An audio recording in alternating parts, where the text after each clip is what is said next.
ವಿಚಾರಗಳನ್ನು ಮೊದಲನೇ ಹಂತದ ಎಲೆಕ್ಷನ್ಸ್ ನೋಡಿರ್ತಕ್ಕಂಥ ಹಿನ್ನೆಲೆ ಹಾಗೂ ಉತ್ತರ ಕರ್ನಾಟಕದಲ್ಲಿ ನೋಡ್ತಿರ್ತಕ್ಕಂಥ ವ್ಯತ್ಯಾಸಗಳನ್ನು ಹಂಚ್ಕೊಳ್ಳೋಣ ಅಂತ ಈ ಥರ ಸಾಕಷ್ಟು ಮಾಹಿತಿಯನ್ನು ಬಿಡುಗಡೆ ಮಾಡ್ತಾ ಇದ್ವಿ. ಪತ್ರಿಕೆಯಿಂದ ಸಾಕಷ್ಟು ಅದಕ್ಕೆ ಪ್ರಚಾರನ ಕೊಡ್ತೀವಿ. ಬಹಳ ಸಂಕಟದ ಪರಿಸ್ಥಿತಿ ಅಂದರೆ ಓದುಗಾರರಲ್ಲಿ ಮತ್ತು ಸಾರ್ವಜನಿಕರಲ್ಲಿ ಬಹಳ ಒಂದು ರಿಸೈನ್ಡ್ ಅಕ್ಸೆಪ್ಟೆನ್ಸ್ ಬಂದ್ಬಿಟ್ಟಿದೆ. ಇದು ಹೀಗೆ, ಇದನ್ನೇನು ಬದಲಾಯಿಸಕ್ಕೆ ಸಾಧ್ಯವೇ ಇಲ್ಲ ಅಂತ. ಪ್ರಾಯಶಃ that is a greater danger to democracy ಅಂತ ನನಗೆ.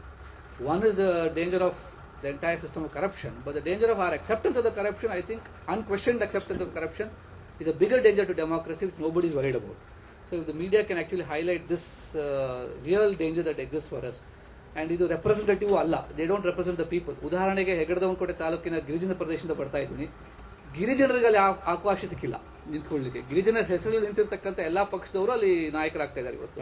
So it is not even representative democracy. It doesn't represent the STs for whom the constituency is actually reserved. So these are all concerns that and because the STs cannot, ಎಲ್ಲಾ ಪಕ್ಷದವರಿಗೂ ನಾವು seat ಕೇಳಿದ್ವಿ ಗಿರಿಜನರ ಪರವಾಗಿ. ಅವ್ರು ಹೇಳಿದ ಒಂದೇ ಪ್ರಶ್ನೆ, ನಿಮ್ಮಲ್ಲಿ ನಿಮ್ಮ ಗಿರಿಜನರ ಆದಿವಾಸಿಗಳಲ್ಲಿ ದುಡ್ಡಿದೆಯಾ, ಎಲೆಕ್ಷನ್ ಅಲ್ಲಿ ಹೋರಾಟ ಮಾಡುವಂತ ಹಣ ಇದೆಯಾ ಅಂತ. ಅವರಿಗೆ ಅರ್ಹತೆ ಇದೆಯಾ ಅಥವಾ ಸಂವಿಧಾನದಲ್ಲಿ ಅವಕಾಶ ಸಿಕ್ಕಿದೆ ಅನ್ನೋದನ್ನ ಯಾರು ಕೇಳಿಲ್ಲ. ನಮಗೆ ಹಣ ಇದೆಯಾ ಅನ್ನೋ ಒಂದೇ ಪ್ರಶ್ನೆಗೆ ನಮ್ಮಲ್ಲಿ ಉತ್ತರ ಇಲ್ಲದೆ ಇರೋದ್ರಿಂದ ನಾವು ಯಾರು ಕಾಂಟೆಸ್ಟ್ ಮಾಡ್ಲಿಕ್ಕೆ ಆಗಲೇ ಇಲ್ಲ. ಸಾಂಕೇತಿಕವಾಗಿ ಸುಮ್ಮನೆ ಇಂಡಿಪೆಂಡೆಂಟ್ ಆಗಿ ನಿಂತಿದ್ದಾರೆ, ಬಟ್ ಅದು 500-600 ವೋಟ್ ಸಿಗುತ್ತಷ್ಟೇ, ಬಟ್ ಅದು ಆರ್ಗನೈಸ್ಡ್ ಆಗಿ ನಿಂತಿಲ್ಲ. ಎರಡನೇದು, ನಮ್ಮ ಸಂಕಟದ ಪರಿಸ್ಥಿತಿ ವಾಸು ಶರ್ಮಾ ಅವ್ರು ಹೇಳಿದಾಗೆ ಈ ನಮ್ಮ ಶಾಸಕಾಂಗಕ್ಕೆ ಬರ್ತಕ್ಕಂಥ ವ್ಯಕ್ತಿಗಳೆಲ್ಲ ಯಾರು ಅನ್ನೋದು ಈಗೆಲ್ಲ ಗೊತ್ತಾಗ್ತಿದೆ.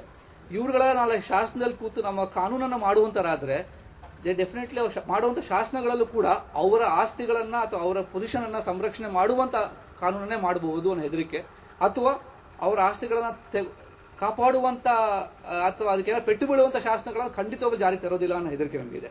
ಸಾರ್ವಜನಿಕರಾಗಿ we don't feel that it will be development based legislations anymore. It will be only protecting their own properties, their own mafias, their own stakeholdings. ಮೂರನೇ ಬಹಳ ಸಂಕಟದ ಪರಿಸ್ಥಿತಿ ಅಂದರೆ ನಮ್ಮಂಥ ಸ್ವಯಂ ಸೇವಾ ಸಂಸ್ಥೆಗಳಿಗೆ ಗ್ರಾಮೀಣ ಪ್ರದೇಶಗಳಲ್ಲಿ ಮತ್ತು ಈ ಥರ ಆರ್ಗನೈಸ್ಡ್ ಆಗಿ ಅಭಿವೃದ್ಧಿ ಮಾಡಿರ್ತಕ್ಕಂಥ ವ್ಯವಸ್ಥೆ, ನಾವು ಒಂದು ವೇದಿಕೆ ಸೆಲ್ಫ್ ಹೆಲ್ಪ್ ಗ್ರೂಪ್ಸ್ ಕರ್ನಾಟಕದಲ್ಲಿ ಹಿಂದಿನ ಎಲೆಕ್ಷನ್ ಅಷ್ಟು ಆಗಿರಲಿಲ್ಲ, but now they began to corrupt the self help groups also. ಬಹಳ ಹೈಜಾಕ್ ಮಾಡಿಕೊಂಡು ಅಭಿವೃದ್ಧಿನ ಪ್ಲಾಟ್ಫಾರ್ಮ್ ಅನ್ನು ಈ ರಾಜಕೀಯ ವ್ಯವಸ್ಥೆಯನ್ನು ಹೈಜಾಕ್ ಮಾಡಿಕೊಂಡು, ಉದಾಹರಣೆ ಹೇಳಬೇಕಿದ್ರೆ ನಿನ್ನೆ ನಾನು ಬೆಳಗ್ಗೆ ನಮ್ಮ ಗಿರಿಜನ ಹಾಡಿಗೆ ಹೋಗಿ ವೋಟ್ ಹಾಕಿದ್ರ ಅಂತ ಕೇಳಿದೆ. ನಮ್ಮ ಮಹಿಳೆಯರು ಹೇಳಿರ್ತಕ್ಕಂಥ ಉತ್ತರ ಬಹಳ ದುಃಖ ಆಯ್ತು ನನಗೆ. ಅವ್ರು ಹೇಳಿದ್ರು, ಯಾವ ಪಕ್ಷದವ್ರು ಬಂದು ನಮ್ಮ ಸಂಘಟನೆಗೆ ದುಡ್ಡು ಕೊಡಲಿಲ್ಲ, ಅದಕ್ಕೆ ಯಾರು ಹಾಕೋದಿಲ್ಲ ಅಂತ. ಅಂದ್ರೆ ಇವತ್ತು ಹಣ ಕೊಡೋದು ಒಂದು ನಾರ್ಮಲ್ ಪ್ರಾಸೆಸ್, ಹಣ ತಗೊಂಡ್ರೆ ವೋಟ್ ಹಾಕಬೇಕು ಅನ್ನೋ ಪರಿಸ್ಥಿತಿಗೆ ಬಂದ್ಬಿಟ್ಟಿದ್ದಾರೆ ನಮ್ಮ ಜನ. I think it's a great threat to democracy. ಅವ್ರು ಹೇಳೋದು, ಒಂದು ಸಂಸ್ಥೆ, ಒಂದು ಪಕ್ಷದವ್ರು ಬಂದು ನಮಗೆ 25,000 ಕೊಟ್ಟರು ನಮ್ಮ ಸೆಲ್ಫ್ ಹೆಲ್ಪ್ ಗ್ರೂಪ್ಗೆ, ಇನ್ನೊಬ್ರು ಬಂದು 15,000 ಕೊಟ್ಟರು, ಇನ್ನೊಬ್ರು ಬಂದು ಅಕ್ಕಿ ಕೊಟ್ಟರು, ಈ ನಮ್ಮ ಬೇರೆ ಪಕ್ಕದ ಸಂಘ ಕೊಟ್ಟರು, ನಮ್ಮ ಸಂಘ ಕೊಡ್ಲಿಲ್ಲ, ಅದಕ್ಕೆ ನಾವು ಯಾರಿಗೂ ವೋಟ್ ಹಾಕೋದಿಲ್ಲ ಅಂತ. ಕೊಟ್ಟರೆ ಮಾತ್ರ ವೋಟ್ ಹಾಕ್ತೀವಿ ಅನ್ನೋ ಮಟ್ಟಕ್ಕೆ ಬಂದ್ಬಿಟ್ಟು ತಂದಿಟ್ಟಿದ್ಬಿಟ್ಟಿದೆ. That is reality also. ನಾವು ಎಷ್ಟೇ ನಾವು ಪಟ್ಟಣ ಪ್ರದೇಶಕ್ಕೆ ಸೀಮಿತವಾಗಿ ನಾವು ಬಹಳ ಕರಪ್ಷನ್ ಬಗ್ಗೆ ಮಾತಾಡೋದು ಕೂಡ, ಗ್ರಾಮೀಣ ಪ್ರದೇಶದ ರಿಯಾಲಿಟಿ ಏನಂದ್ರೆ ಹಣ ಕೊಟ್ಟರೆ ಮಾತ್ರ ನಾವು ವೋಟ್ ಹಾಕಬೇಕು ಅಂತ. ಈ ವರ್ಷ ಬಹಳ ಮೈಸೂರು ಜಿಲ್ಲೆಯಲ್ಲಿ ಅಂತೂ ನಮ್ಮ ಜಿಲ್ಲಾಧಿಕಾರಿಗಳು ಬಹಳ ಟೈಟ್ ಆಗಿ ಸಾರಾಯಿ ಅದೆಲ್ಲ ನಿಷೇಧ ಮಾಡಿದ್ರು. ಆದ್ರೆ ಸೆಲ್ಫ್ ಹೆಲ್ಪ್ ಗ್ರೂಪ್ಗೆ ಆರ್ಗನೈಸ್ಡ್ ಆಗಿ ಹಣ ಕೊಡೋದನ್ನ ಯಾರ ಕೈಲಿ ತಡಿಲಿಕ್ಕೆ ಆಗಿಲ್ಲ. ಒಂದು ಮೆಂಬರ್ ಕೈಲಿ ಕೊಟ್ಟರೆ ಸಾಕು, ನಾವೇ ಕ್ರಿಯೇಟ್ ಮಾಡ್ಕೊಟ್ಟಂಗಾಯ್ತು ವೇದಿಕೆ ಅವರಿಗೆ. ಮುಂಚೆ ಒಬ್ಬೊಬ್ಬರಿಗೆ ಬಂದು 500 ರೂಪಾಯಿ ಕೊಡಬೇಕಾಗಿತ್ತು, ಈಗ ಒಂದು ಮೆಂಬರ್ಗೆ 10,000 ಕೊಟ್ಟು 20 ಜನ ಹಂಚ್ಕೊಂಡ್ಬಿಡಿ ಅಂದ್ರೆ ಮುಗಿದೋಯ್ತು. ಸೊ ಬಹಳ ಈ ತರ ಡೆವಲಪ್ಮೆಂಟಲ್ ಪ್ರಾಸೆಸಸ್ ನ ಕೂಡ ಪೊಲಿಟಿಕಲ್ ಸಿಸ್ಟಮ್ ಹೈಜಾಕ್ ಮಾಡಕ್ಕೆ ಹೊರಟುಬಿಟ್ರೆ I think the future is very bleak. So ಇದ್ರ ಬಗ್ಗೆ ಸ್ವಲ್ಪ ನನ್ನ ಅನಿಸಿಕೆಯಲ್ಲಿ only the media can play a major role in ensuring that the resigned acceptance is broken, that we can fight, we can still win, and there is scope for the real marginalized also in democracy. ಇವತ್ತು ಅದನ್ನು ಇಲ್ಲ ಅಂತ ಮಾಡಿಟ್ಬಿಟ್ಟಿದ್ದಾರೆ. ಅದಕ್ಕೊಂದು space ಅನ್ನು create ಮಾಡಿಕೊಡ್ಲಿಕ್ಕೆ ತಾವೆಲ್ಲರೂ ಸಹಕರಿಸಬೇಕು ಅಂತ ಕೋರ್ಕೊಂತ ನಾನು ಮಾತನಾಡ್ತೀನಿ. ನಮಸ್ಕಾರ. Thank you. I'll just make one or two statements in English because we have some friends at the back who are also doing some work on elections. One of the statements Dr. Balasubramanian is making, he works with thousands of tribals in rural Karnataka. He says they have women self-help groups. The politicians and candidates are going and distributing money to them, and the discussion there is that this party gave us 20,000, that party gave us 15,000, and this nobody has given us any money, so we will not vote.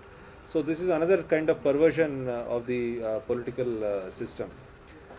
He said one thing, that the future is bleak, but I want to share some information with you and you decide whether the future is bleak or not. Number one, what is our strategy really? It is not to create a sensation. Our strategy really is to put pressure on the political parties so that they put up clean and honest candidates. We are making effort, all of us together, to reach voters and raise voter awareness. But at this stage in our game plan or apni ranniti, we are really putting a lot of pressure on the political parties to reform themselves. And I can assure you that we have got emails from people who are at the very top level in this country, including a former deputy prime minister. They are writing back and saying, please send us this information. And I'll tell you the background of this. You see, suppose you are the prime minister or the ex-prime minister of this country. In Karnataka alone, you are putting up 220 candidates from your party. If you look at all the states, you are putting up 4,000 candidates. The prime minister does not know who these 4,000 candidates are. But this work that our group is doing and that you are disseminating and you are also doing your own work, when it reaches those people, it does make them sit up and take notice. They do feel that it is time that we change. So I would not say that the future is bleak. I would only say that we are moving forward and we need your help more and more so that we get good clean governance not only in Karnataka but all over this country. You are absolutely right. The income tax department is supposed to investigate this and you are saying that they will not do so. But that is where public pressure helps. Let me give you an example. We asked the income tax department to give the political party funds in public.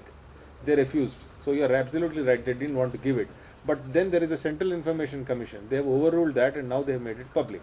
So under the court directive, under public pressure, they will have to investigate it. And the only answer for secrecy is more openness.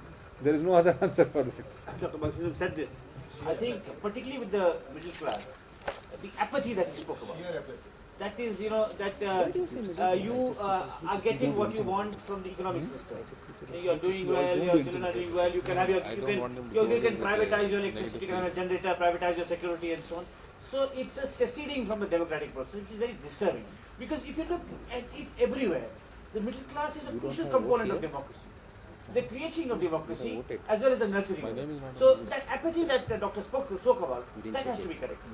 You know, that they have to be encouraged to vote more and more. And this kind of washing your hands off, anyway they are crooks anyway. So what, that is not a helpful or constructive attitude. So, but we were very heartened by the fact that 72% voting was reported in the rural areas. So that means, and if you look at, he also spoke about the marginalized. If you look at the figures, it's very interesting. The Dalits and the Adivasis vote in higher numbers. That means they want to assert themselves, they want to feel a stake. Something again which is quite interesting. After the demolition of the Babri Masjid, Muslims came out to vote in higher numbers because they did not want to be excluded and just be in their ghetto. So now the middle class has constructed a ghetto of its own and it has to come out and participate. So I think that is something we must all collectively seek to work out. In a survey which we did, I think we found that about 70% of the respondents who had voted in elections and answered, took part in our survey, had an annual income of less than 50,000 rupees. And if you look at the next 15%, then the annual income went from 50,000 to 1 lakh. So about 85%, I think, of the people who vote are people, you know, who have an annual income of less than 1 lakh. So that sort of reflects the general understanding that, you know, people, you know, who are slightly well-to-do are not really interested in what's happening. Was there difference in concerns as far as the urban respondents and rural respondents were concerned as a priority issue? Not really. Not really. I think marginal, you can, if you average it out, there's no difference. If you go deeper into, you know, some areas there are 1 or 2 variances, but nothing that, you know, that's shocking or anything.